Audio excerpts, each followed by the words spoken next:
Hello दोस्तों, आपका स्वागत है मेरे यूट्यूब चैनल में। आई होप कि आप सब ठीक ठाक होंगे। तो शुरू करते हैं आज की एक क्राइम स्टोरी। गांव रामपुर एक शांत और साधारण गांव था। यहाँ के लोग खेती बाड़ी करके अपना जीवन चलाते थे। गांव में सब एक दूसरे की अच्छी तरह जानते थे। लेकिन एक दिन ऐसा हुआ जिसने पूरे गांव की शांति हमेशा के लिए ख़त्म कर दी।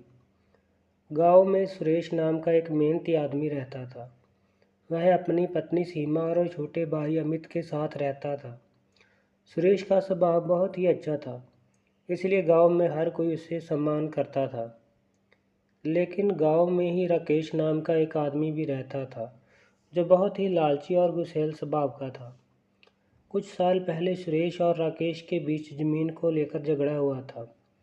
वह ज़मीन दोनों के खेतों के बीच में पड़ती थी।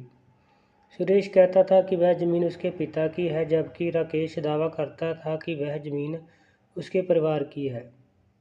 यह विवाद धीरे धीरे दुश्मनी में बदल गया। एक दिन पंचायत ने फैसला किया कि ज़मीन सुरेश की है। यह बात राकेश को बिल्कुल पसंद नहीं आई। उस दिन के बाद वही राकेश के मन में सुरेश के लिए नफरत भर गई। वह अक्सर अपने दोस्तों से कहता था कि एक दिन वह सुरेश से बदला जरूर लेगा। समय बीतता गया, लोग इस पुराने झगड़े को लगभग भूल गए थे। लेकिन राकेश के दिल में एक आग अब भी जल रही थी। एक रात की बात है, गांव में बहुत तेज बारिश हो रही थी। हर कोई अपने घरों में सो चुका था। उसी रात सुरेश अपने खेत देखने के लिए घर से निकला था। उसे लगा कि बारिश में फसल का नुकसान हो सकता है। जब वह खेत के पास पहुंचा तो उसने वह किसी की परछाई दिखाई देती है।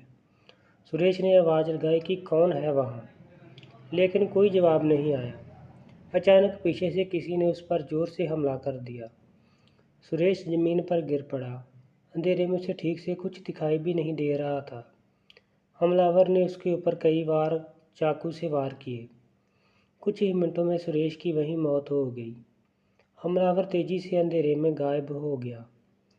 अगली सुबह गांव के कुछ लोग खेतों की तरफ गए तो उन्होंने सुरेश की लाश देखी।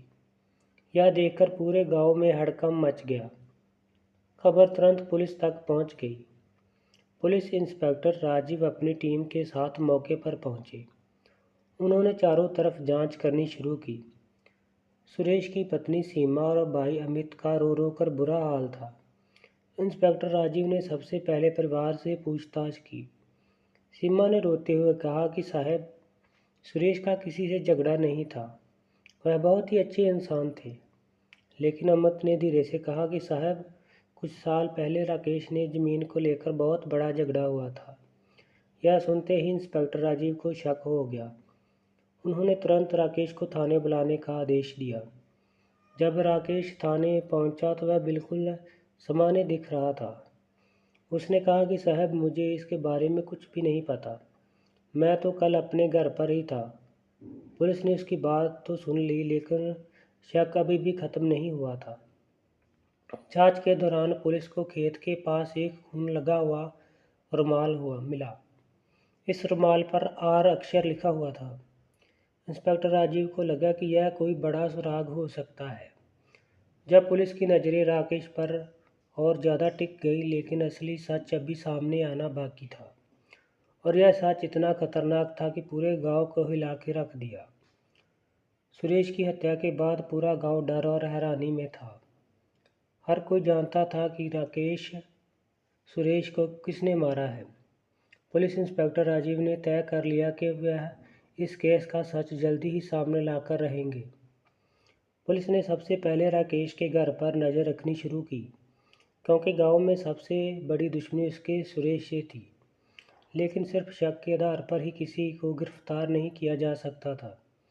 इंस्पेक्टर राजीव ने इस खून लगे रुमाल को सबूत के तौर पर सुरक्षित रख लिया। इस रुमाल पर आर अक्षर बना हुआ था। पहली नज़र में यह राकेश का ही लग रहा था।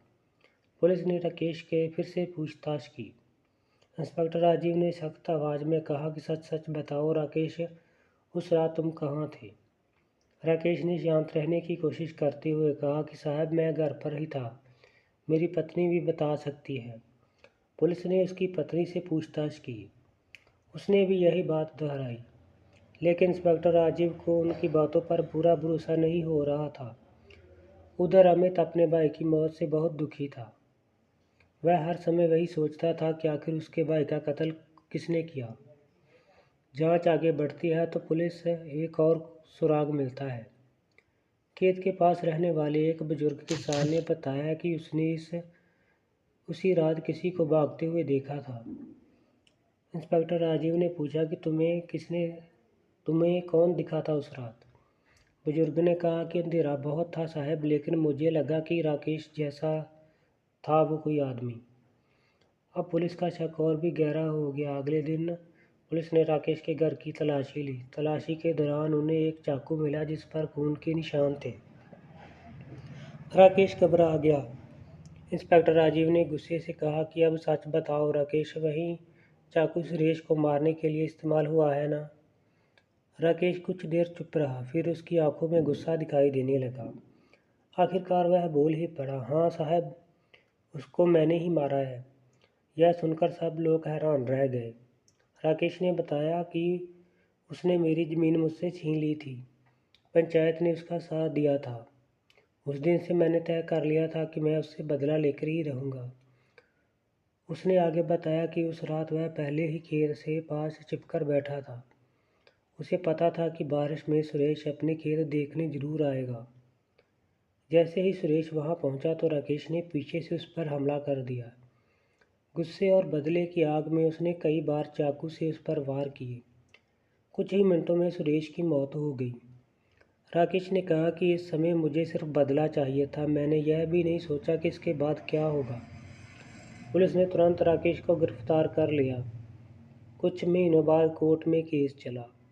सारे सबूत और गवाहों के आधार पर अदालत ने राकेश को उम्र कैद की सज़ा सुनाई। जब फैसला सुनाया गया तो राकेश चुपचाप खड़ा था। अब उसे समझ आ चुका था कि बदले की आग ने उसकी पूरी ज़िंदगी बर्बाद करके रख दी है। उधर सुरेश का परिवार भी अब दुख में था, लेकिन उन्हें यह भी सुकून था कि आखिर उसके कातिल को सज़ा मिल ही गई।